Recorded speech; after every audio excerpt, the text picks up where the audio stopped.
और चलिए आगे बढ़ते हैं। ताइवान को धमकाने की चीन की नई कोशिश सामने आई। दरअसल ताइवान के पास चीन की मिलिट्री ड्रिल देखने को मिली है। ताइवान के चीनी सेना ने ड्रिल की है।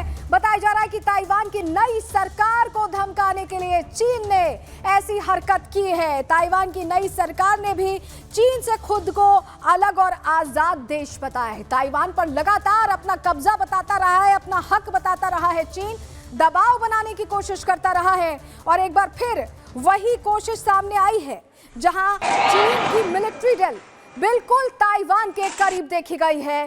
तस्वीरें अब आप देख रहे हैं। ताइवान को एक तरह से फिर से धमकी चीन की तरफ से दी गई है और दो तस्वीरों में आप रूस और किस तरह से यूक्रेन को चेतावनी दे रहा है ये भी आप देख रहे हैं। यानी पूरे विश्व में इस वक्त चीन और रूस दबाव बनाए हुए हैं और इसको लेकर खबरें लगातार सामने आ रही है। दो तस्वीरों के जरिए हम आपको दिखा रहे हैं। एक तरफ ताइवान को धमकी कैसे मिलिट्री ड्रिल के जरिए दी जा रही है, वहीं रूस ने न्यूक्लियर टेस्ट कर लिया है और यूक्रेन को फिर से चेतावनी दी है, क्योंकि युद्ध तो रूस और यूक्रेन के बीच लगातार जारी है।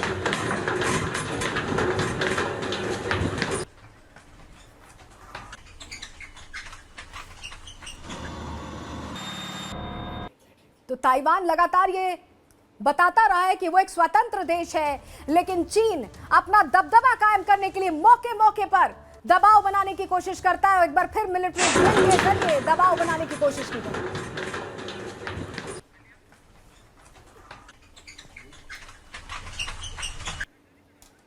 ताइवान के चारों तरफ आप देखिए युद्धाभ्यास चल रहा है। मिलिट्री ड्रिल की एक्सक्लूसिव तस्वीरें रिपब्लिक मीडिया नेटवर्क पर हम आपको दिखा रहे हैं।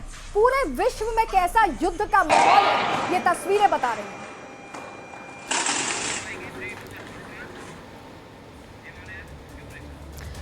और चलिए अब इसी बीच आपको बता दें, रूस यूक्रेन की जंग के बीच रूस की तरफ से अब न्यूक्लियर टैक्टिकल टेस्ट की शुरुआत हो चुकी है और ऐसे में ये टेस्ट कैसे किए जा रहे हैं, कितना नुकसान होने की आशंका है, क्या कुछ मौजूदा स्थिति दिख रही है, इस रिपोर्ट में आपको दिखाते हैं।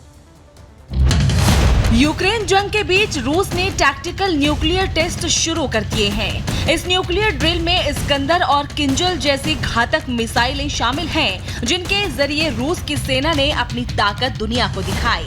रूस के मंत्रालय ने बताया है कि ये न्यूक्लियर ड्रिल यूक्रेन के दक्षिणी सैन्य इलाके में की गई।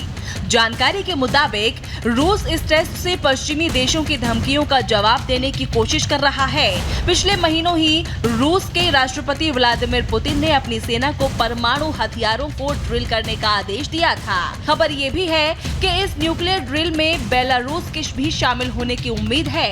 पिछले साल रूस ने ऐलान किया था कि वो बेलारूस में टैक्टिकल न्यूक्लियर वेपन तैनात करेगा।